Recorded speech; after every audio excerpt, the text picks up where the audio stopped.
ಆತರ ಅಲ್ಲ. ಮದುವೆ ಮಾಡಿದ ನಂತರ ಆಮೇಲೆ ರಜಾಕ್ ನಾಚಿಕೆ ನಿಮ್ಮ ಗಂಡು ಮಕ್ಕಳಿಗೆ ಕೊಡಿ. ಆಗ್ಬೇಕು. ಕೇಳಿ ನಾನು ಹೇಳೋದು ಆಗ್ಲಿಂದ ಕೂತ್ ಮಾತಾಡಿದ್ದೀನಿ, ನಾನು ಹೇಳೋದನ್ನ ಕೇಳಿ. ನೀವು ಏನ್ ಮಾಡ್ತಿದ್ರಿ, ಮೊದ್ಲು ಮುಸ್ಲಿಂ ಹೆಸರು ಇಟ್ಕೊಂಡ್ ಬರ್ತಿದ್ರಿ. ಯಾವಾಗ ನಮ್ಮ ಹೆಣ್ಮಕ್ಳು ಮುಸಲ್ಮಾನರನ್ನ ಇಷ್ಟಪಡದೆ ಇರೋದಕ್ಕೆ ಶುರುವಾಯ್ತೋ ಆಗ ಹೆಸರು ಚೇಂಜ್ ಮಾಡ್ಕೊಂಡ್ ಬರ್ಲಿಕ್ಕೆ ಶುರು ಮಾಡಿದಿರಿ. ನಾಚಿಕೆ ಆಗಬೇಕು ನಿಮಗೆ. ಹೆಸರು ಚೇಂಜ್ ಮಾಡ್ಕೊಂಡು ಯಾಕ್ರಿ ಬರ್ತೀರಾ? ನಿಮಗೊಂದು ಯೋಗ್ಯತೆ ಇಲ್ವಾ? ನಿಮ್ಮ ಹೆಸರಲ್ಲಿ ಪ್ರೀತಿಸುವಂತ ಯೋಗ್ಯತೆ ಇಲ್ವಾ? ಬರುವಂತದ್ದ ನೀವು ಚೇಂಜ್ ಮಾಡ್ಕೊಂಡು ಯಾಕೆ ಬರ್ತೀರಾ? ಐಡೆಂಟಿಟಿ ಯಾಕೆ ಚೇಂಜ್ ಮಾಡ್ತೀರಾ? ಯಾಕೆ ವಿಡಿಯೋಗಳನ್ನ ಮಾಡ್ಕೊಂಡು ಬ್ಲಾಕ್ ಮೇಲ್ ಮಾಡ್ತೀರಾ? ಎಷ್ಟು ಉದಾಹರಣೆ ಕೊಡ್ಲಿ ನಾನು ನಿಮ್ಗೆ? ಸೂಟ್ ಕೇಸಲ್ಲಿ ತುಂಬಿದ್ದು. ದಯವಿಟ್ಟು ಒಂದ್ ಮಾತು ಕೇಳಿಸ್ಕೋಬೇಕು.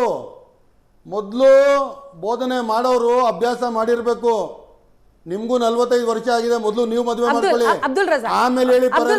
ಅವ್ರು ಹೇಳಿದ್ರು ಪ್ರೀತಿಯ ಪರವಾಗಿ ನಾನು ಮಾತಾಡಿದ್ದೀನಿ, ಏನ್ ತಪ್ಪು? ಅದಕ್ಕೆ ಉತ್ತರ ಕೊಡಿ. ಹೆತ್ತ ತಂದೆ ತಾಯಿಯನ್ನೇ ಬಿಟ್ಟು, ನಂಬಿದ ದೇವರನ್ನೇ ಬಿಟ್ಟು, ಒಪ್ಪಿದ ಧರ್ಮವನ್ನೇ ಬಿಟ್ಟು ಯಾವಳಾದ್ರೂ ಮುಸ್ಲಿಂ ಹುಡುಗಿ ಯಾವನಾದ್ರೂ ಪೀರಿಸ್ಕೊಂಡು ಅವಳು ಆಚೆ ಧರ್ಮದಿಂದ ಹೋಗಂಗಿದ್ರೆ, ಅವಳು ಮದುವೆ ಮಾಡಂಗಿದ್ರೆ ಅಂತ ಹುಡುಗಿರು ಹೋಗೇ ಬಿಡ್ಲಿ. ಅವರು ನಮ್ಮ ಧರ್ಮಕ್ಕೂ ಬೇಡ, ನಮ್ಮ ಸಮಾಜಕ್ಕೂ ಬೇಡ, ನಮ್ಮ ಸಮುದಾಯಕ್ಕೂ ಬೇಡ.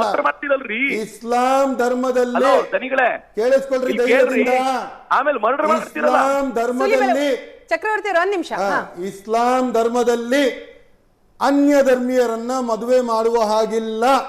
ಮುಸಲ್ಮಾನರಾಗಿ ಯಾರಾದ್ರೂ ನಿಮ್ಮವರು ಬರ್ಲಿ. ಅಬ್ದುಲ್ ರಜಾಕ್, ಮುಸಲ್ಮಾನರಾಗಿ ನಮ್ಮಲ್ಲಿ ಏನೇನಾಗುತ್ತೆ ಗೊತ್ತಲ್ಲ. ಒಬ್ಬ ಗಂಡ್ಮಗ ಬಂದ ತಕ್ಷಣ ಅವನಿಗೆ ಕಲ್ಮಾ ಹೇಳ್ಕೊಡ್ತೀವಿ, ಅದಾದ್ಮೇಲೆ ಒಂದ್ ಸ್ವಲ್ಪ ಪ್ರೊಸೀಜರ್ಗಳಿವೆ, ಅದನ್ನು ಅರ್ಥ ಮಾಡ್ಕೊಳ್ರಪ್ಪ. ಬರಂಗಿದ್ರೆ ಬರ್ರಿ, ನಮಗೆ ಅಭ್ಯಂತರ ಏನಿಲ್ಲ. ಆದ್ರೆ ದೇವರನ್ನ ಮೆಚ್ಕೊಂಡು ಧರ್ಮಕ್ಕೆ ಬಂದ್ರೆ ಪರವಾಗಿಲ್ಲ. ಹುಡುಗಿನ ಮೆಚ್ಕೊಂಡು ಧರ್ಮಕ್ಕೆ ಬಂದ್ರೆ ಒಂದ್ 5-6 ವರ್ಷ ನಿಂತ್ಕೋತಾ ಇರೋ ಕಥೆ.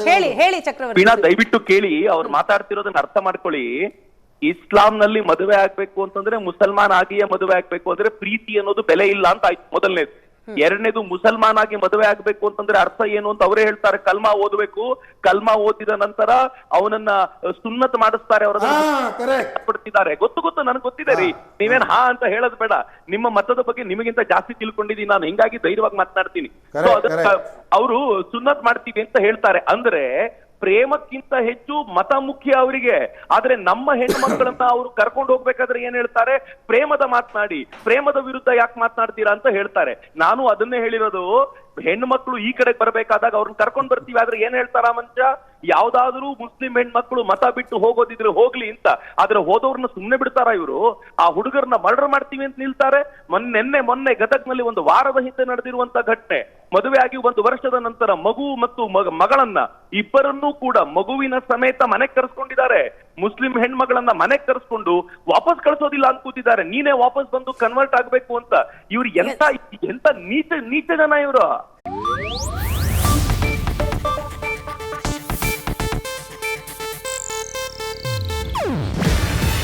ಇದು ಏಷ್ಯಾನೆಟ್ ನ್ಯೂಸ್ ನೆಟ್ವರ್ಕ್ ಪ್ರಸ್ತುತಿ.